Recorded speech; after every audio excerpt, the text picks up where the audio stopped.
బాసర శ్రీ జ్ఞాన సరస్వతి అమ్మవారి సన్నిధిలో ప్రత్యేక పూజలు నిర్వహించిన Adilabad MP Soyam Bapurao, Mudhole MLA Ramarao Patel, Bhajapa party జిల్లా అధ్యక్షుడు అంజు కుమార్ రెడ్డి ఆలయ మర్యాదలతో ఘన స్వాగతం పలికి అమ్మవారి తీర్థ ప్రసాదాలు అందించిన ఆలయ అధికారులు, అర్చకులు. అమ్మవారి సన్నిధిలో ప్రత్యేక పూజల అనంతరం విజయ సంకల్ప యాత్ర బస్సులను ప్రారంభించిన ఆదిలాబాద్ ఎంపీ సోయం బాపురావు, ముదోల్ ఎమ్మెల్యే పవార్ రామారావు పటేల్, మాజీ ఎంపీ రమేష్ రాథోడ్, బీజేపీ నాయకులు, కార్యకర్తలు రాబోయే ఎంపీ ఎన్నికల్లో కమలం గుర్తుకు ఓటు వేసి భాజపా పార్టీ ఎంపీ అభ్యర్థిని భారీ మెజారిటీతో గెలిపించాలని కోరిన నాయకులు.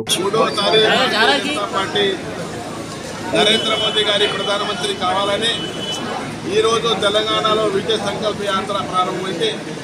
ఈ ప్రారంభానికి ఇక్కడ వచ్చేసిన మా పార్లమెంట్ సభ్యులు బాపురావు గారు, మాజీ పార్లమెంట్ సభ్యుడు రాథోడ్ గారు, మా ఎంపీపీ, జడ్పీటీసీ, అదేవిధంగా పార్టీ ప్రెసిడెంట్ అందరికీ పేరుపైన ధన్యవాదాలు తెలియజేస్తున్నారు.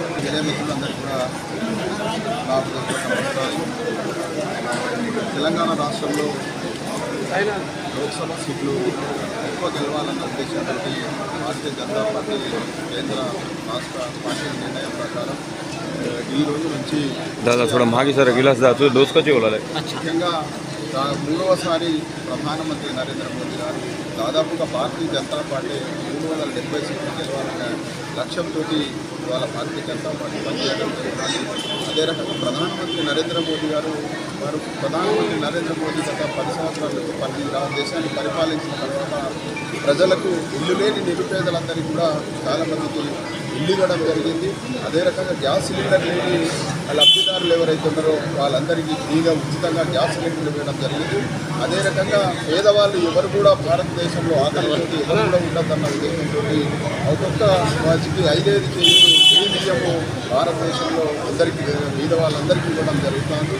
అదే రకంగా ఆయుష్మాన్ భారత్ దేశంలో ఎక్కడ పోయినా కూడా భారత పౌరులు వాళ్ళందరూ కూడా ట్రీట్మెంట్ చేయాలన్న ఉద్దేశంతో వాళ్ళందరికీ కూడా ఫ్రీగా మరి ఆయుష్మాన్ భారత్ భారతదేశ పౌరులకు ఇవ్వడం జరిగింది. అదే రకంగా రైతు సోదరులు కూడా ఇవాళ రైతులు ఎవరు కూడా పంటలు నష్టపోయి వాళ్ళు ఇబ్బంది పడద్దన్నతోటి ఉద్దేశంతో ఫసల్ బీమా కూడా ఇంప్లిమెంట్ చేసి మరి రైతు సోదరులను కూడా ఆదుకోవడం జరుగుతుంది. అదే రకంగా ఇవాళ జన్మన్ ప్రోగ్రాం ఏదైతే ఆదివాసులలో అట్టడుగైన జాతులు ఏవైతే ఉన్నాయో బీటీజీకి సంబంధించిన తెగలు ఏవైతే ఉన్నాయో అవి అంతరించిపోతున్నాయి భారతదేశంలో. కాబట్టి వాళ్ళందరినీ కూడా అంతరించకుండా ఖచ్చితంగా వాళ్ళని కూడా అన్ని రకాల కూడా వాళ్ళని ఆదుకోవాలన్న ఉద్దేశంతో నవంబర్ 15 భగవాన్ బిర్సా ముందు జయంతి రోజు నాడు మరి ప్రధానమంత్రి నరేంద్ర మోదీ గారు దాదాపు 24,000 కోట్లు ప్రకటించడం జరిగింది.